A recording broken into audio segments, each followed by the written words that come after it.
আসসালামু আলাইকুম। আলহামদুলিল্লাহ। আজকে আমরা যাব আমাদের পাশে বয়ে গেছে একটা নদী। তো নদীতে প্রচুর পরিমাণ আর কি মাছ আছে, দেশি মাছ। তো আমরা সবাই মিলে চলে গেলাম নদীতে মাছ ধরতে। তো মাছ ধরতে যাওয়ার সময় সবাই আর কি নেমে গেছে মাছ ধরার জন্য। তো আমি আর নামিনি। তো আমি নামিনি শুধু একটা মাত্রই কারণ, পানিটা প্রচুর পরিমাণ আর কি ঘোলা এবং নোংরা।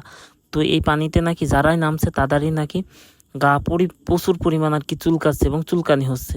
তো যেহেতু আমার অ্যালার্জির সমস্যা, সেক্ষেত্রে কাকারা সবাই বলল যে আমি যেন না নামি। তো সেক্ষেত্রে আমি উপরে বসে থেকে থেকে মাছগুলো খুঁড়তে লাগলাম এবং মাছগুলো ব্যাগে পুড়তে লাগলাম। তো ব্যাগটা ধরতে লাগলাম। তো আমাদের সাথে আরেকজনও গিয়েছে, তো সে অনেকগুলো মাছ পেয়েছে।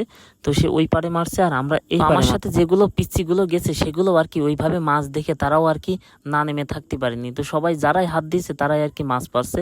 তো আমি আর নামিনি, না নেমে আমি শুধু আর কি সবাই মাছ মারছে। তো আর আমি খুঁটে নিয়ে যে ব্যাগে রাখছি। তো সবাই যদি মাছ মারি তাহলে খুঁটবে কে? এজন্য আমি খুঁটছি এবং ভিডিও করছি। তো অবশেষে আমরা জাল টানতে টানতে একটা জায়গায় চলে আসার পরে এখানে নাকি অনেক বড় মাছ রয়েছে। তো ছোট ভাই রাকিবের হাতে ওই মাছটা বাঁধার কারণে, তো ও যেহেতু ছোট মানুষ, ভয়তে আর কি জাল উঁচু করার পরে মাছটা চলে গেছে, কোনোভাবে আমরা খুঁজে আর কি পাইনি। তো যেহেতু কাকা এবং দুই কাকা মিলে প্রচুর পরিমাণ, ও রাকিব মিলে প্রচুর পরিমাণ হাতড়াচ্ছে মাছটা কোথায় গেল। তো অবশেষে সেই মাছটা পাওয়া যায়নি, তবে তার কিছুক্ষণ পরেই আমরা একটা বড় শোল মাছ পেয়েছি আর কি। তো সবাই এই মাছটা পাওয়া দেখে সবাই আলহামদুলিল্লাহ বলে উঠলাম। তো এখান থেকে আমরা মারতে মারতে আমরা শেষ প্রান্তে চলে আসছি। আমাদের মাছ মারা প্রায় শেষের পর্যায়ে হয়ে গেছে।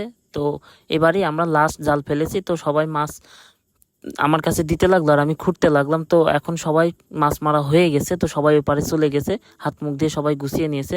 তো কাকা বলল যে আমাকে চলে আসার জন্য। তো আমিও নদীটা পেরিয়ে ওই পারে চলে গেলাম আর কি। যে এখন সবাই আর কি হাত মুখ ধুয়ে কাপড় চোপড় চেঞ্জ করে সবাই চেঞ্জ করছে। আর এই ফাঁকে আমি মাছ দেখছি যে আসলে আজকে আমরা কতগুলো মাছ পেয়েছি।